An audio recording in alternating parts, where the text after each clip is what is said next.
Selamat pagi anak-anak semua. Bagaimana kabar kalian? Pak Guru harapkan kalian semua dalam keadaan sehat-sehat saja. Anak-anak, hari ini kita akan masuk tentang tema 1, subtema 2. Jadi Pak Guru harapkan kalian simak baik-baik setiap materi yang Pak Guru tampilkan dalam sebuah video. Dan Pak Guru ingatkan tentang visi kita, yaitu bisa nggak bisa, harus bisa. Saya, Sebastianus Boni Bomba, Guru kelas 5C, STK Santo Antonius Cakranegara. Selamat menyaksikan.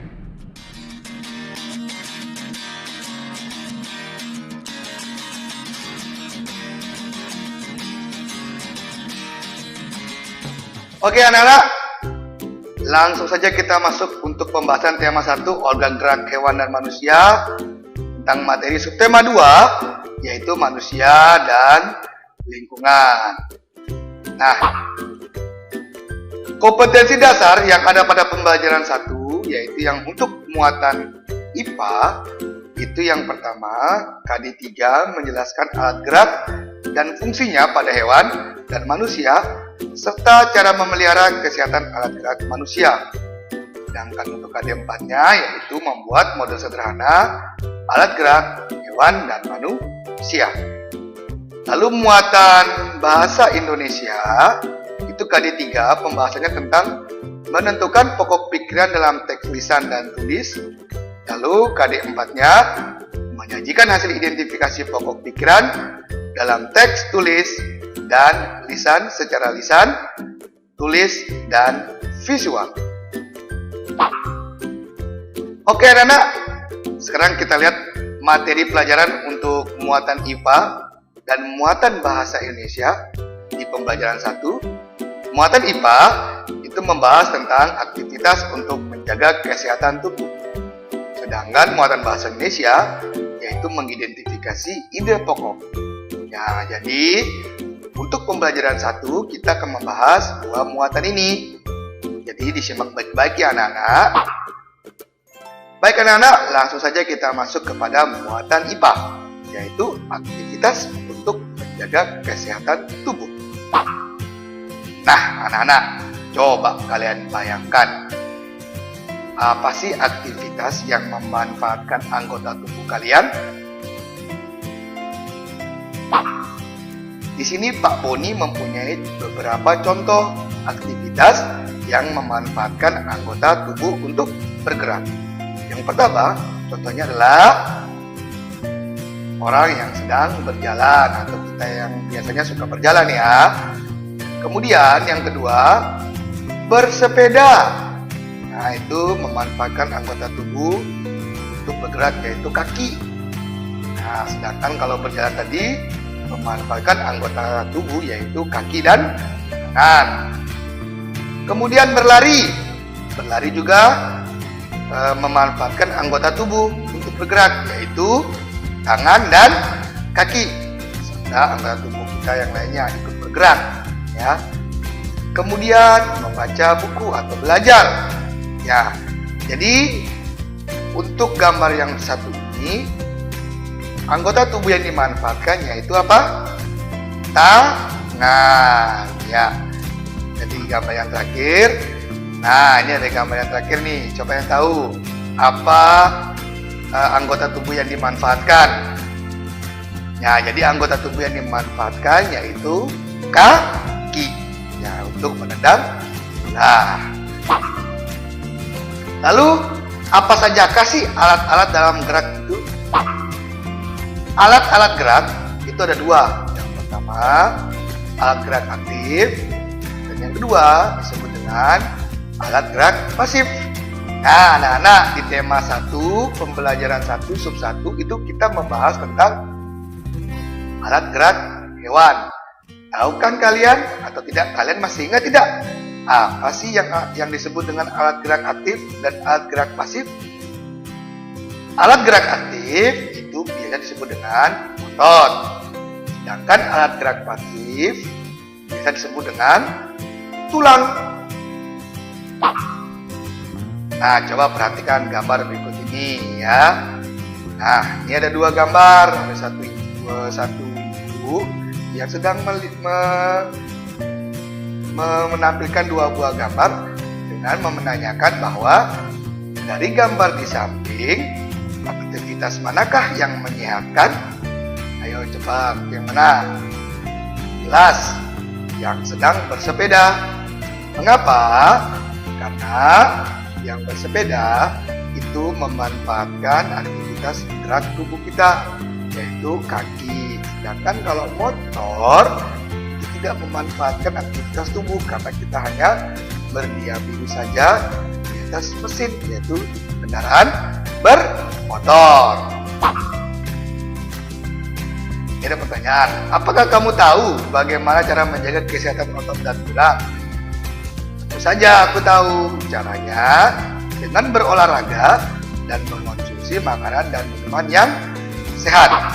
Nah, contoh makanan dan minuman yang baik untuk tulang dan otot.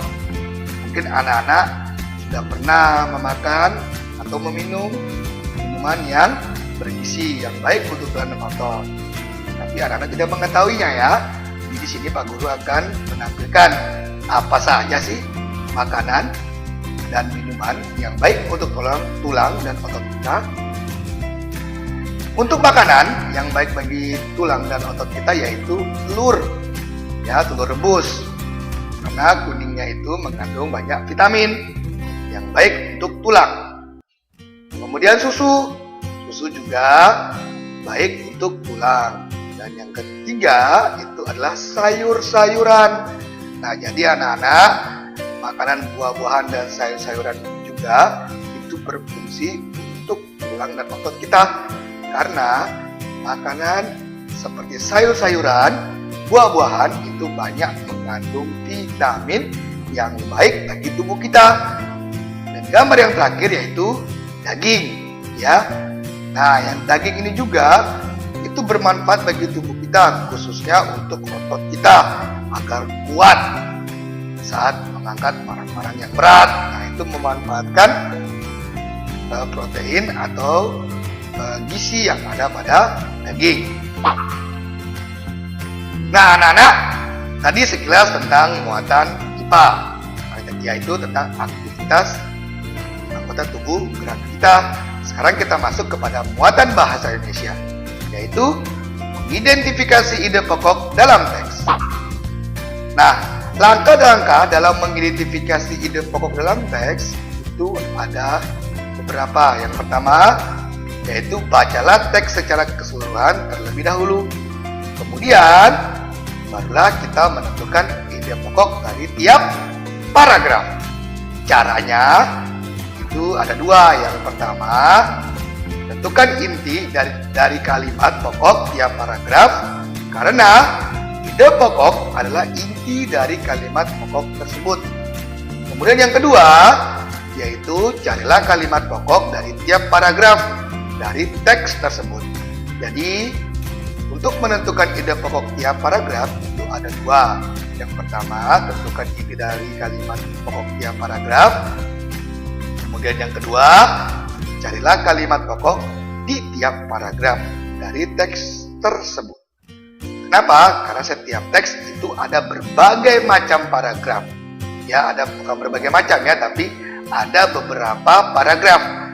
Nah, setiap paragraf itu kalian harus tahu atau harus cari ide pokok yang terkandung dari tiap paragraf dalam semua teks. Nah, anak-anak, sekarang kita simak dulu video berikut ini. Jadi Pak Guru harapkan kalian melihat baik-baik atau menyimak video yang ada pada tampilan berikut ini. Selamat menyaksikan. Ya, mana buku yang ayah janjikan tadi? Oh iya nak, duduklah sini dan lihatlah nak. Wah, bacaan yang panjang ya. Coba kamu baca dulu Vito. Baiklah ayah. Bersepeda. Bersepeda merupakan kegiatan yang menyenangkan sekaligus menyehatkan. Sepeda bisa dikatakan sebagai alat transportasi darat yang murah, praktis, dan mudah dikendarai. Banyak orang memanfaatkan sepeda untuk pergi ke kantor, sekolah, pasar, dan lain-lain. Sepeda juga ramah lingkungan karena tidak menggunakan bahan bakar minyak, sehingga tidak menimbulkan polusi. Selain itu, dengan bersepeda juga dapat menjaga dan meningkatkan kesehatan tubuh kita. Bersepeda dapat mengencangkan otot-otot tubuh. Bersepeda tidak hanya melibatkan bagian kaki saja, bahkan banyak orang yang menganggap bersepeda hanya dapat mengencangkan otot-otot bagian betis dan paha saja. Namun sebenarnya, bersepeda merupakan latihan fisik yang hampir melibatkan setiap bagian tubuh. Selain memperkuat otot-otot bagian kaki dan paha, bersepeda secara rutin juga akan mengencangkan otot-otot bagian belakang, pinggul, dan lengan. Jika bersepeda secara rutin, kesehatan jantung kita akan tetap terjaga. Selama bersepeda, jantung berdetak lebih cepat dari biasanya. Efek positif terhadap jantung ini tentunya juga akan membawa efek-efek positif lainnya seperti melancarkan peredaran darah dan oksigen. Dengan demikian, kita bisa terhindar dari munculnya gangguan-gangguan yang berkaitan dengan jantung dan peredaran darah dalam tubuh. Salah satu pilihan yang bijak untuk menjaga stamina dan daya tahan tubuh adalah dengan bersepeda. Bersepeda secara rutin dapat meningkatkan stamina dan daya tahan tubuh. Hal ini akan membuat kamu selalu bugar dan berenergi setiap harinya. Bersepeda juga merupakan olahraga yang dapat membakar kalori dalam tubuh. Oleh karena itu, bersepeda dapat menurunkan berat badan. Timbunan lemak-lemak dalam tubuh kita yang menyebabkan kegemukan akan terbakar dan lambat laun akan hilang. Tubuh kita pun akan kembali menjadi ideal. Oleh karena bisa membakar kalori dalam tubuh, maka bersepeda juga dapat menurunkan resiko terkena penyakit diabetes. Penyakit diabetes disebabkan karena tingginya kadar gula dalam darah. Kadar gula dalam darah bisa tinggi karena gula atau glukosa yang kita konsumsi setiap hari dalam tubuh kita berubah menjadi kalori dan tidak mampu kita ubah menjadi energi. Timbunan kalori tersebut akan memicu meningkatnya kadar gula dalam darah. Adapun penyakit diabetes sendiri bisa menjadi penyebab munculnya penyakit-penyakit lainnya seperti jantung, stroke, kulit, mata, ginjal, dan penyakit lainnya.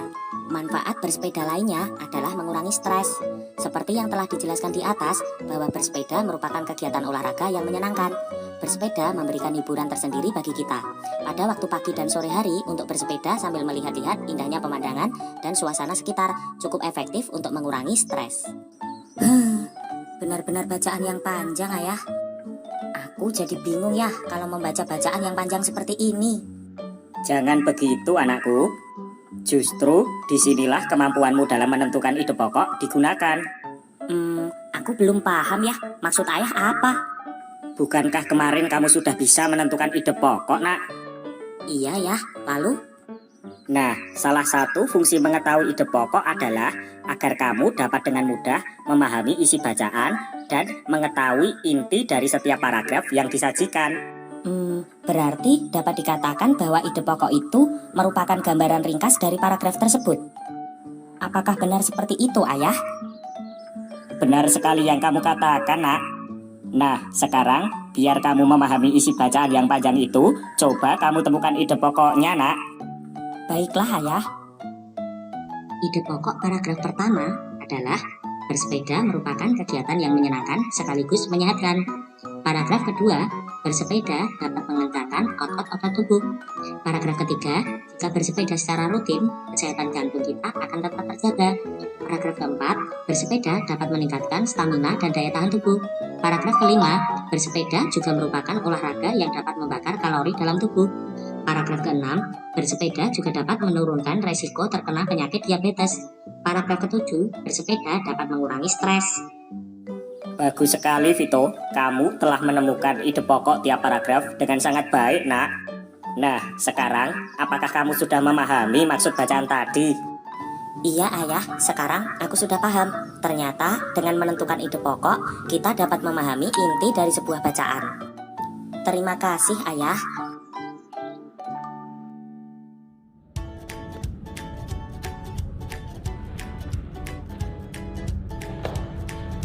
Baik anak-anak, tadi kalian sudah sempat menyaksikan sedikit tentang video pembelajaran 1 subtema 2 untuk tema 1. Jadi Pak Guru ingatkan untuk kalian semua, selalu ingat dengan visi kita, bisa nggak bisa, harus bisa.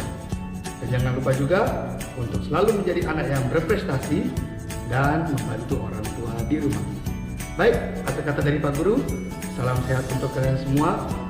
Saya, Sebastian Bodi Bomba, Guru kelas 5C, STK Santo Atas Cakra Negara. Bye-bye.